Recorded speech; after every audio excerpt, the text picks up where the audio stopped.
Vous savez que le showbiz en Côte d'Ivoire, déjà même, c'est difficile d'avoir un producteur, et un manager, surtout quand on n'a pas encore véritablement décollé. Déjà, j'arrive à l'Institut des aveugles fin 2005. Qui se trouve où? À Yopougon. Oui, je vois. Voilà, non loin du sable. Là. Oui. Quand oui, j'arrive, je trouve sur place un groupe musical composé de non-voyants. Et qui évoluait déjà, j'intègre vite le groupe puisque la musique c'est ma passion. Quand j'intègre le groupe... Le groupe qui s'appelait Destin de gloire. D'accord. En 2007, on est contacté par une maison de téléphonie mobile, par la femme d'un grand monsieur ici en Côte d'Ivoire, qui décide de nous produire. Bon, je ne sais pas si c'est possible de dire les noms. Hein, oui, voilà. Tu dis les noms, rends hommage, voilà. Rends hommage et puis... on est produit par Madame Jean-Louis Bion. D'accord, ok. Qui était à l'époque présidente de la Fondation Orange France. Voilà, elle était venue faire des dons à l'Institut, elle est tombée sur le groupe, elle a aimé, elle nous a produit. On fait un album, on commence à tourner, on a des marraines, des parrains, on fait des salles. Voilà, et on intègre l'école de Marie-Rose Guiraud. À la Palmeraie, là? À la Palmeraie, par le bien de Santé qui est une Camerounaise, grande chanteuse aussi. D'accord. Voilà, qui décide de travailler avec nous. Là-bas, on monte une comédie musicale. Ah ouais. Après, ça débouche sur un concert au Palais de la Culture à la 1500 places, bien rempli. Bon, je vois que vraiment on tournait bien, mais étant le plus jeune du groupe, je n'avais pas beaucoup d'accès en fait. Et juste, permets-moi de te couper, les membres du groupe, il y en avait combien? On était 27. 27. Donc, du coup, la question pertinente que je vais poser, est-ce que tout le monde avait le même handicap? Bien sûr. D'accord, ok. Puisque c'est à l'Institut des aveugles. Il y avait des malvoyants et des non-voyants. Parce que les malvoyants, ce sont des personnes qui voient un peu. D'accord. D'autres voient plus près, mais ne voient pas de loin. D'autres voient de loin, mais ne voient pas de près. D'accord. Et puis, il y a ceux qui ne voient pas du tout. Qui ne voient rien, voilà. D'accord.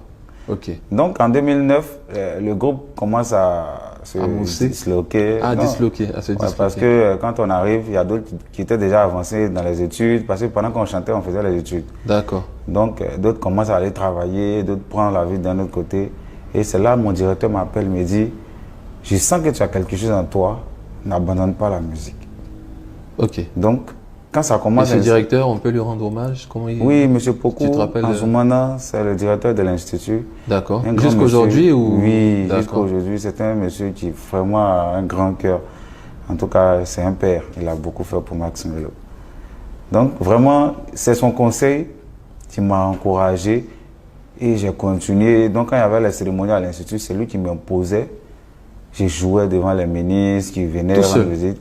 Oui. Dès 27, tu te retrouves seul? Je me retrouve seul. D'accord, ok. Et c'est là, je joue.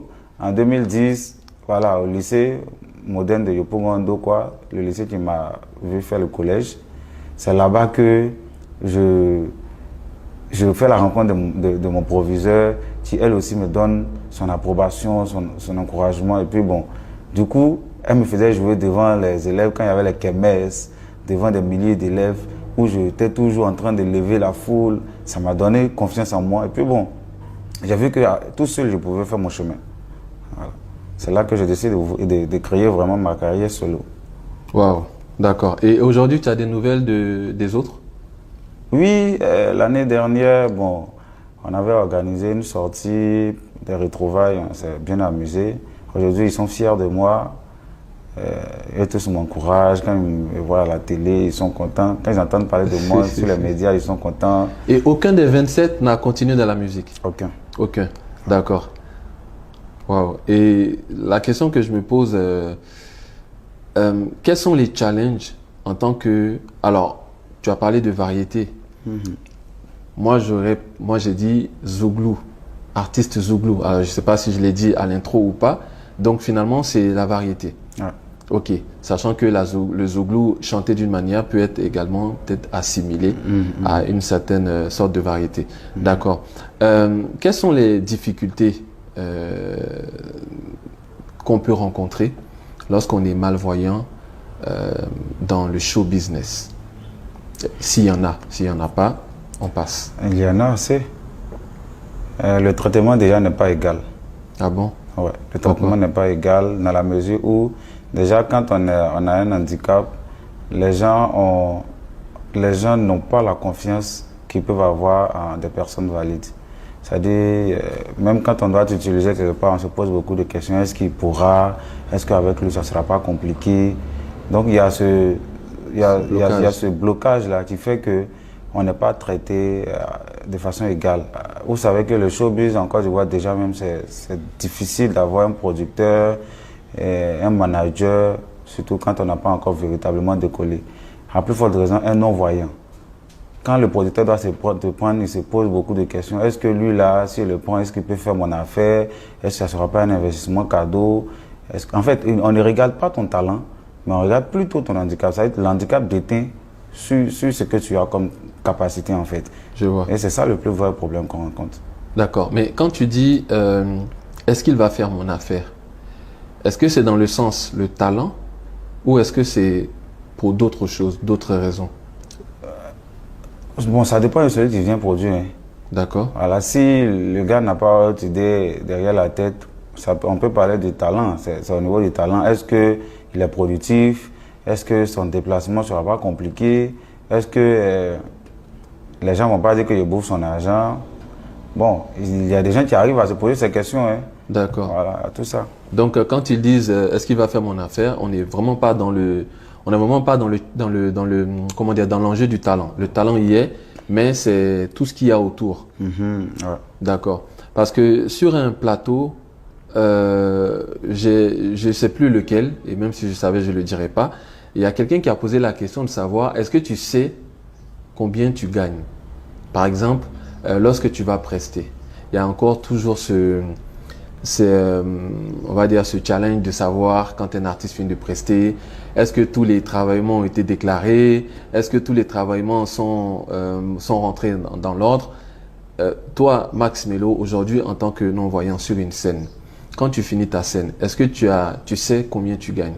Bon, moi, je vais pour une fois être clair sur cette question. Vous savez, une bonne fois pour toutes. Ouais, une bonne fois pour toutes. On est dans un milieu où c'est la bonne foi des gens qui parlent. Que tu sois non-voyant ou pas non-voyant, si ton manager ou bien si ton staff veut te voler, le staff te volera. Voilà. Parce que pendant que l'artiste est en train de prester, lui n'a pas le temps de regarder tous les travaillements qu'il verse. En tant qu'une star, il dit travaillement dans notre jargon, quoi. C'est ça, oui, voilà. Travaillement qui est le fait de faire donner plaisir de à l'argent, l'artiste. voilà. Et il n'a pas le temps de suivre tout ça. Et même s'il voit des gens en train de lui donner beaucoup d'argent, il ne peut pas ramasser. Ce sont ces gars qui ramassent en fait. Et quand ça finit, l'artiste ne va pas venir sur le champ compter l'argent avec son staff. Lui, il va à la voiture comme une star. C'est les autres qui comptent et qui viennent lui faire le point de ce qui est rentré comme argent. Donc là, ils ont même la latitude de le voler s'ils veulent bien le faire. Donc c'est la bonne foi. À plus forte raison, un non-voyant. Quand tu marches avec des gens, c'est leur bonne foi qui parle. Les gens qui marchent avec toi, ils savent que tu ne vois pas. Ils ont la latitude de te voler. Si tu voles, c'est avec Dieu. Si tu ne voles pas, c'est avec Dieu. Voilà. Donc, on ne va pas se baser sur le fait que, parce que Max Melo est un non-voyant, donc est-ce qu'on ne le vole pas? Même une personne valide peut travailler avec des gens qui ne sont pas honnêtes et puis vont le voler. Je suis complètement d'accord avec toi parce que lorsque je regardais cette émission, c'est exactement la même chose à laquelle j'ai pensé. C'est parce qu'on est non-voyant. Comme je le dis, il le disait tantôt, quand on est non-voyant, ou du moins quand on a un handicap, tout déteint sur le handicap. C'est-à-dire qu'on ne voit plus les capacités, on ne voit plus tout ce qui peut entourer ta musique, mais on se base plus sur ton handicap en fait. C'est pourquoi les gens se posent ces questions en fait. D'accord. Parce qu'effectivement, même quelqu'un qui voit, quand tu es en train de prester, forcément tu ne peux pas avoir une vue sur... donc c'est vraiment basé sur la confiance. Alors ceux qui t'ont donné ne vont pas venir après te dire moi j'ai donné tant. Tout le monde ne va pas venir te dire moi j'ai donné tant, moi j'ai donné tant. Sauf si c'est ton gars sûr qui peut venir après te dire ah Max, pendant que tu prestais là, j'ai déposé peut-être 500 000 francs, j'ai dit n'importe quoi.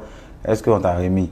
Voilà, si c'est ton gars sûr, là il peut venir te dire mais sinon c'est pas ça là. Mais même là encore, tu pourrais vérifier si les travaillements ont été au-delà de 500 000. Tu dirais que lui tout seul, s'il a donné ce montant, je dois au moins avoir ça.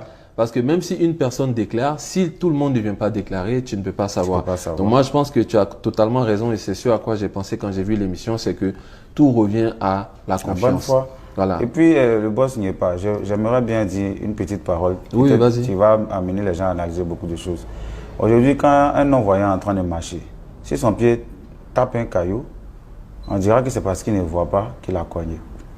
Par contre, quand c'est une personne valide, tu marches et tu heurtes un caillou, on dit, ah, il n'a pas vu. Il n'a pas vu. Vous voyez comment les gens pensent.